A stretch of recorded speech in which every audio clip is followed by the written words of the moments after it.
৫ই আগস্ট শেখ হাসিনার পতনের পর নতুন বাংলাদেশের স্বপ্ন দেখেছিল সর্বস্তরের জনগণ। যে স্বপ্নে থাকবে খাদ্য নিরাপত্তা, ন্যায্য মূল্যে পণ্য প্রাপ্তির নিশ্চয়তা। সরকার বদলেছে, তবে বদলায়নি বাজার সিন্ডিকেট। সিন্ডিকেট আর অসাধু ব্যবসায়ীদের কারসাজিতে বাড়তি দামে কিনতে হচ্ছে এসব পণ্য। এখনও তাদের সরব উপস্থিতি লক্ষ্য করা যাচ্ছে। কোনটি চাঁদা আর কোনটি চাঁদাবাজি, এটা বুঝতে সরকারের সমস্যা হলেও জনগণ তা ভালোভাবেই বুঝছেন। রাজধানীর অন্যতম গুরুত্বপূর্ণ বাণিজ্যিক এলাকা কারওয়ান বাজার। শত শত বছরের পুরনো এই সরাইখানা সময়ের বিবর্তনে আজ ঢাকার প্রধান অর্থনৈতিক কেন্দ্রগুলোর একটিতে পরিণত হয়েছে। সিটি কর্পোরেশনের নথি অনুযায়ী বাজারটির মূল আয়তন প্রায় ২৪ বিঘা। তবে বাস্তবে কারওয়ান বাজারের পরিধি এই ২৪ বিঘার গণ্ডি ছাড়িয়ে অনেক দূর পর্যন্ত বিস্তৃত। আশেপাশের প্রধান সড়ক ও ফুটপাত জুড়ে গড়ে উঠেছে অসংখ্য অস্থায়ী দোকান ও স্টল। ফলে পুরো এলাকা জুড়ে সৃষ্টি হয়েছে এক ধরনের অনিয়ন্ত্রিত বাজার ব্যবস্থা।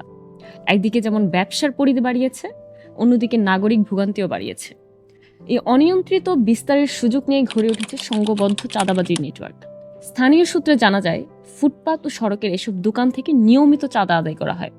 প্রতিদিন বা সাপ্তাহিক ভিত্তিতে নির্দিষ্ট পরিমাণ অর্থ বাধ্য করা হয় ক্ষুদ্র ব্যবসায়ীদের, যা অনেক ক্ষেত্রে তাদের আয়ের একটি বড় অংশ কেড়ে নিচ্ছে। কারওয়ান বাজারে প্রতিদিন অন্তত ৫,০০০ পাইকারের আনাগোনা রয়েছে।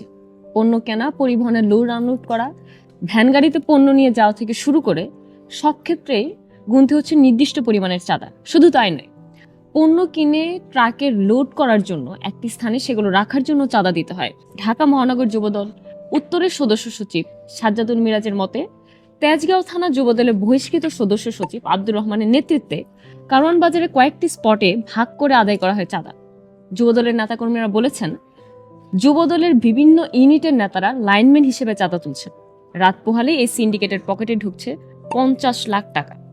চাঁদা দিতে অস্বীকার করলেই ব্যবসা প্রতিষ্ঠান বন্ধ সহ ব্যবসায়ীদের শারীরিকভাবে নির্যাতন করা হচ্ছে বলে অভিযোগ উঠেছে।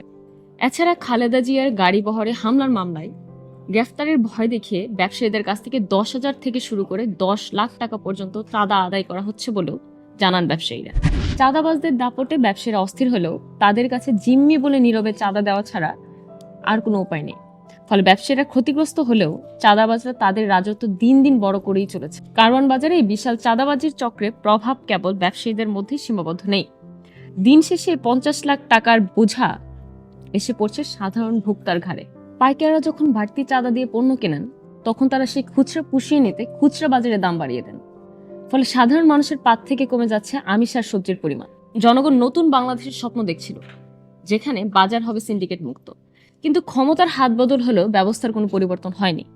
চাঁদাবাজির এই ওপেন সিক্রেট বা উন্মুক্ত গোপন তথ্য প্রশাসনের নাকের ডগায় ঘটলেও দৃশ্যমান কোনো কঠোর পদক্ষেপ লক্ষ্য করা যাচ্ছে না। ব্যবসায়ীদের অভিযোগ, মাঝে মধ্যে লোক দেখানো অভিযান হলেও মূল হোতারা থেকে যায় ধরাছোঁয়ার বাইরে। গ্রেফতারের ভয় দেখিয়ে যে চাঁদাবাজি চলছে তা কেবল একটি রাজনৈতিক দলের ভাবমূর্তি নষ্ট করছে না, বরং পুরো রাষ্ট্র ব্যবস্থাকে প্রশ্নবিদ্ধ করছে। একটি বৈষম্যহীন আর দুর্নীতিমুক্ত বাংলাদেশের জন্য রাজপথ প্রাণ দিয়েছিল ছাত্র জনতা। সেই রক্তের দাগ এখনো শুকায়নি। কিন্তু কারওয়ান বাজারের এই অন্ধকার গলিগুলোতে এখনো রয়ে গেছে সেই পুরনো সিন্ডিকেট আর নতুন চেহারা চাঁদাবাজদের রাজত্ব। যদি এই অশুভ চক্রকে এখনই ভেঙে দেওয়া না যায়, তবে সাধারণ মানুষের দীর্ঘশ্বাস আরো ভারী হবে। বাজার কি কেবল তবে সিন্ডিকেটের দখলে থাকবে, নাকি সাধারণ মানুষ পাবে ন্যায্য মূল্যে পণ্য কেনার অধিকার? সময় এসেছে এই পচে যাওয়া ব্যবস্থার আমূল পরিবর্তনের। তবেই সার্থক হবে নতুন বাংলাদেশের সেই স্বপ্ন, যা কোটি মানুষের চোখের কোণে এখনো জমা হয়ে আছে।